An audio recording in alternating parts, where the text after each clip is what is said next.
Good morning. Welcome to All Things Chadwick. I am Chadwick.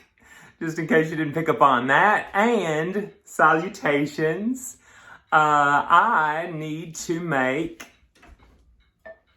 This was laying out a couple days ago, and even though it looks kind of cloudy, it's been used a lot, but that's the indication from someone around here that they want a pie. And so I have decided to make an old-fashioned Amish buttermilk pie. Now, I am not going to make the whole pie crust like I did a couple weeks ago. I think I made a sweet potato pie. It's basically the same pie crust with a couple of additions. The two additions are a small egg and a tablespoon of white vinegar. Those are the only two additions. So, I'm not going to show you the whole pie crust, but I have it basically made up, and I'm going to explain the rest. This, by the way, is just a pot that's swinging up here on the pot rack. It's not like an alien handle coming down to knock me in the head. Even though I do hit my head on it about every time I'm in this kitchen, because it slightly extends this way from the bar. So it can be, when you're working at the bar, it can be a noggin catcher. But anyway, so let's make an old-fashioned Amish buttermilk pie, Southern style. Here we go. Okay, so like I was saying, this is 1 cup of all-purpose flour in here with a teaspoon of sugar and a half a teaspoon of salt. And to that, I beat up a small egg with a 1/3 cup of really cold water, or put a cube of ice in your water, and 1 tablespoon of white vinegar. And you can, after you cut in your 1 stick of butter with your flour, watch my video from a couple of weeks ago. It's called sweet potato pie, or no, it's called, sweet potato pie. Anyway, so that's the crust. Let me take my jewelry off. I stuck this in the fridge for a few minutes, so it's nice and cold. And we have a nice little disc made here. And I'm going to put plenty of flour on my workstation. This is just all-purpose flour, by the way. And kind of pat that down a little bit. A little bit of flour on top of him too. Turn him over. I'm going to make sure to keep plenty of flour down because you don't want it to stick. I'm going to put even a little bit more flour on there. I want it kind of powdered on, not piled on there. And I'm also going to flour my rolling pin, nice old wooden rolling pin, and just roll a couple of times and give it a turn and a flip. A couple of times. By a couple, probably a few. Give it a nice flip. A couple of times. I hope I'm in the frame. I'm not around there on that side, so who knows. Flip it again.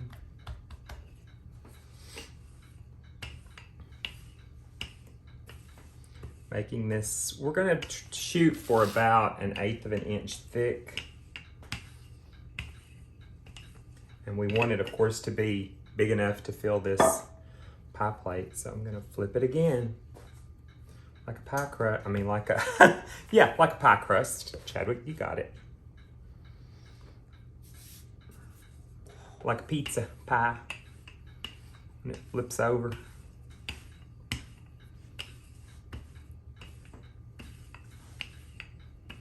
You can see those big chunks of butter in there, yum.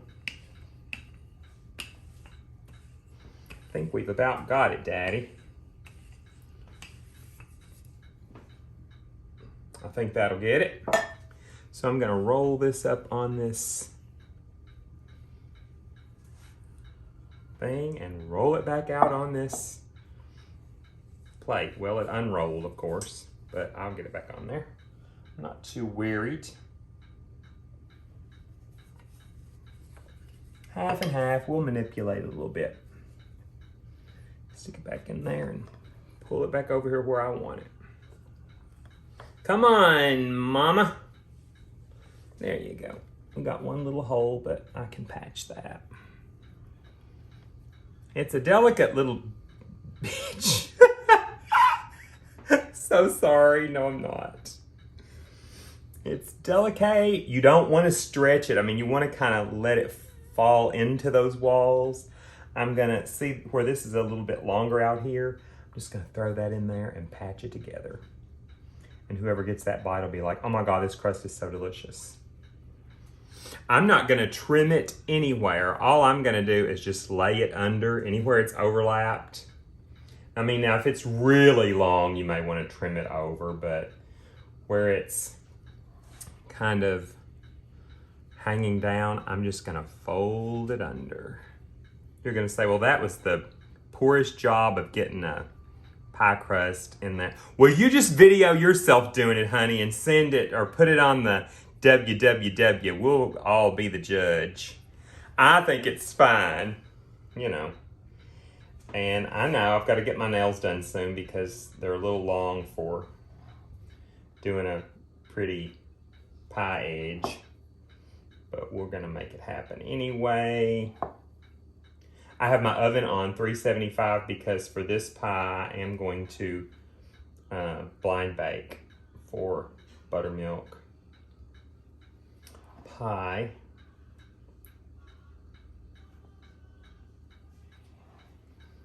All of my pies end up rustic unless I buy the pie shell.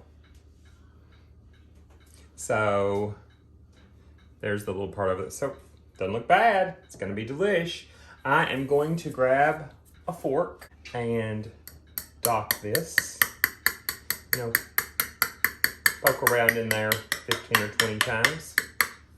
Going to do the sides just a little bit too. I am going to put some aluminum foil in this and my beans and stick this in the oven, and then I'll be back to show you what the pie looks like. We have 1.5 cups of sugar, and to that we need 3 tablespoons of flour, all-purpose flour. So there's 1, 2, and 3 tablespoons of flour. And to that, I have my recipe written out here. I'll show you my recipe books someday. To that, I'm adding about 1/8 of a teaspoon of nutmeg. So I'll take my nutmeg and just kind of guess at this.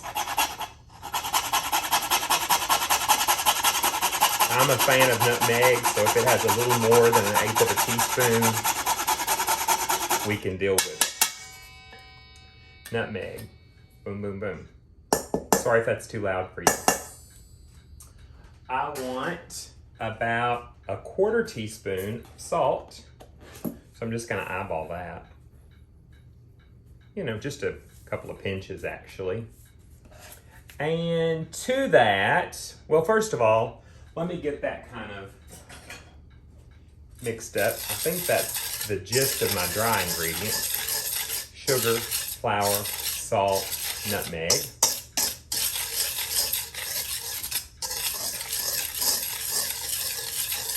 Very well.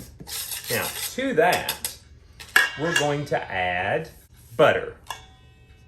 This is 1 stick of melted butter.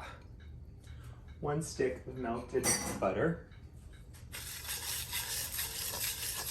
You don't necessarily have to cream that, but I'm going to because the butter was still a little warm. We don't want our eggs to be affected by that. So that looks nice. I'm going to put in here 3 pretty large eggs. There's 1, boom. 2, and 3.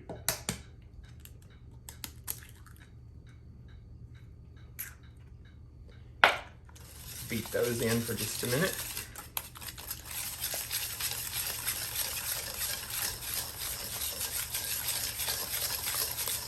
Eggs, butter, sugar, flour, what could get better?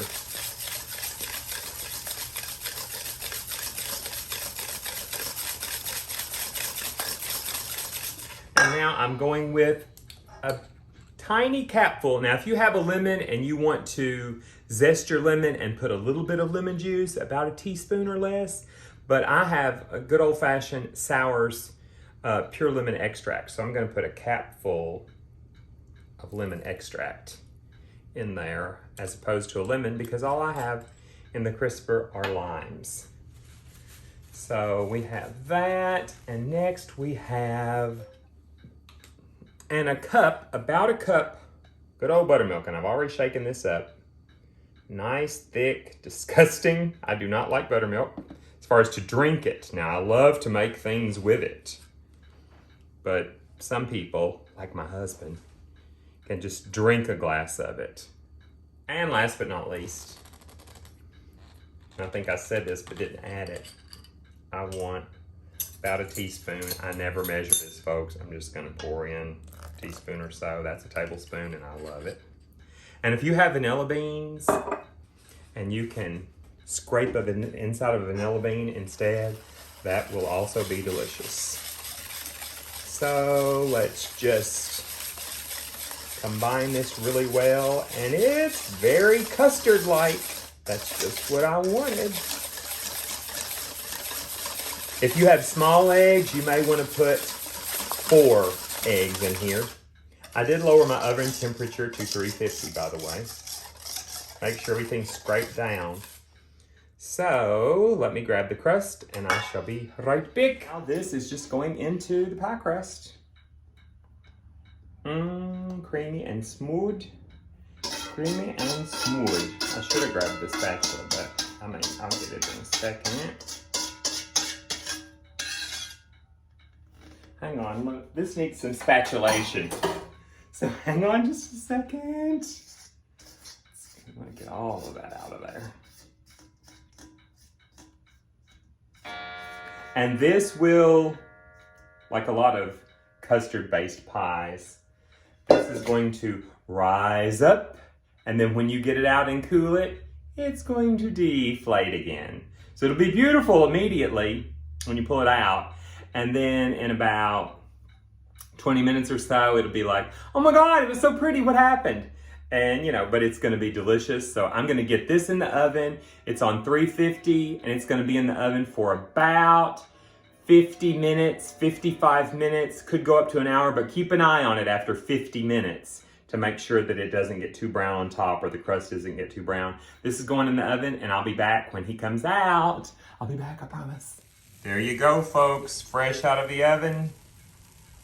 It may not be the most beautiful pie you've ever seen, but it is wonderful. Now you'll notice when it comes out that, it will kind of give just a little bit.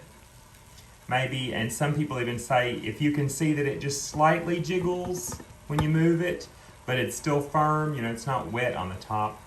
There you go, folks. We'll see you when it's cooled. Be back in an hour or so. Well, you'll be back in just like a second or so. 1, 2, 3, boom. Well, here you go, folks. It came out beautifully. Look at that. Boom, boom, boom. So, we'll spin around here too and let you see this side. It came out great. They always get a little bronze in the middle, most of them that I've seen before too, so, and that's how my oven cooks, but let's give it a bite. Okay, here it is. And let's give it a bite.